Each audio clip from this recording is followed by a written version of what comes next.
Bem-vindo! Hoje o nosso bate-papo é sobre bullying e eu continuo com o Dr. Marlon para saber como a lei pode resguardar uma pessoa que é vítima do bullying.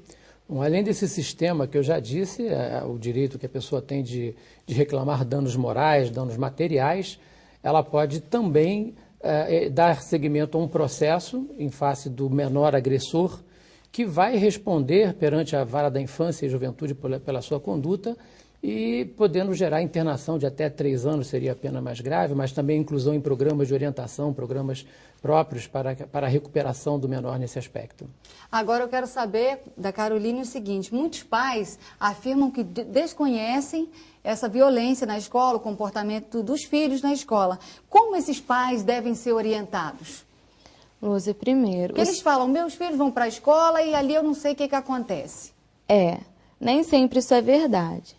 Porque a escola, ela chama os pais, ela conversa, sabe? A escola de hoje, ela tem que ter um vínculo com os pais.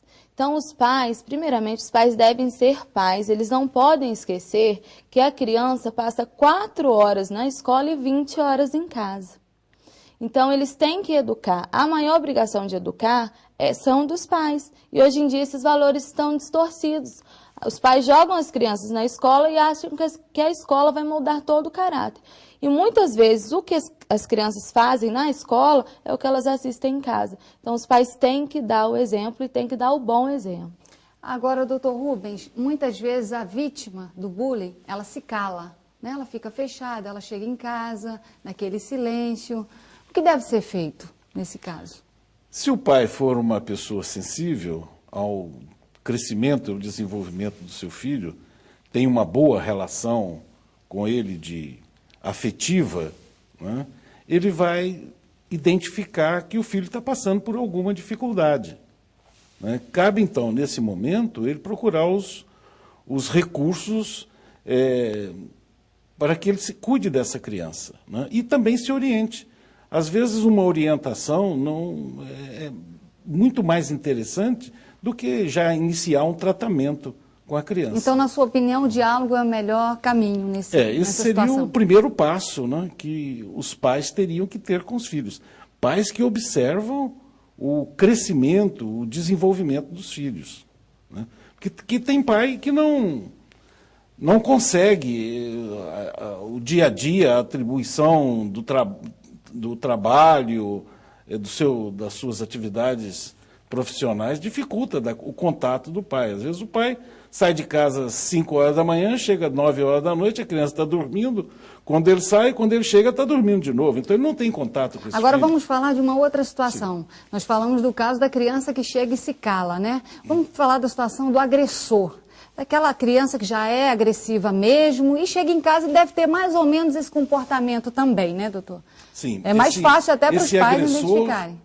Normalmente ele é muito estimulado pela família.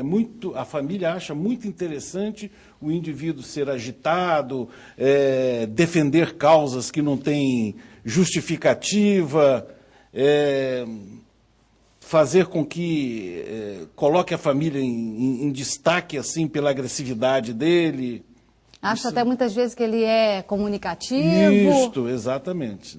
Mas ali por trás tem uma violência. Exato. Começa a usar droga, começa a usar álcool. Às vezes os pais até estimulam, desde bem pequeno, pede para ir buscar uma cervejinha no bar, e a criança vai, ele dá o troco para a criança, então ele gratifica a criança. Aquilo ali é um estímulo para que ele entre na bebida também. Doutor, ainda tem aquela coisa do pai achar que o filho tem que ser machão, tem que tomar cerveja mesmo, tem que se defender mesmo assim?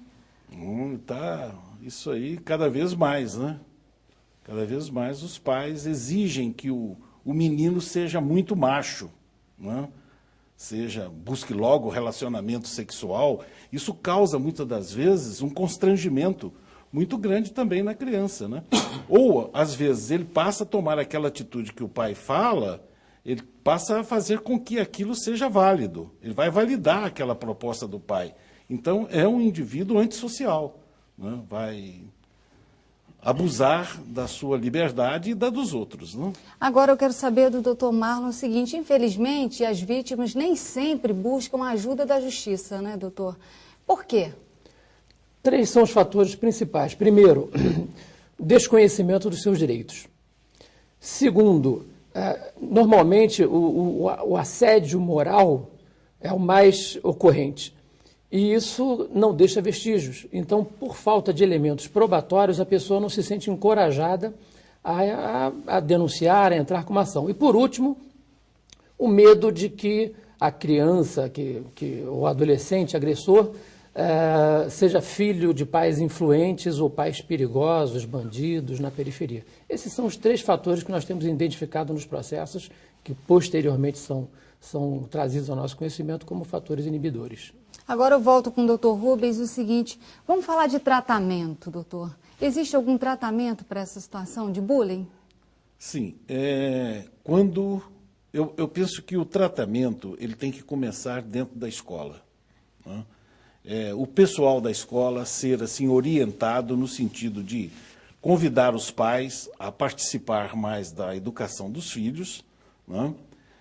Comentar a situação que o filho está vivendo dentro da escola e o que mais chama a atenção são as vítimas, né? A vítima é que desencadeia um processo de estresse muito intenso,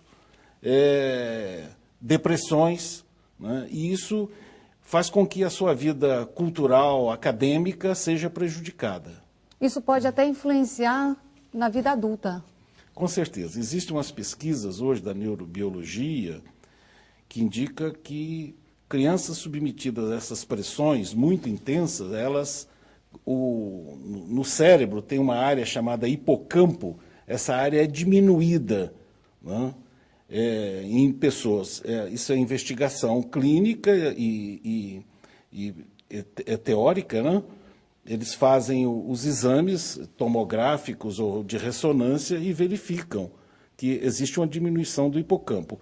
Há um prejuízo, então, da vida afetiva do indivíduo e também da vida emocional, né? Principalmente, gerando doenças. Uma delas hoje o indivíduo tem fobia, tem aí crise de pânico.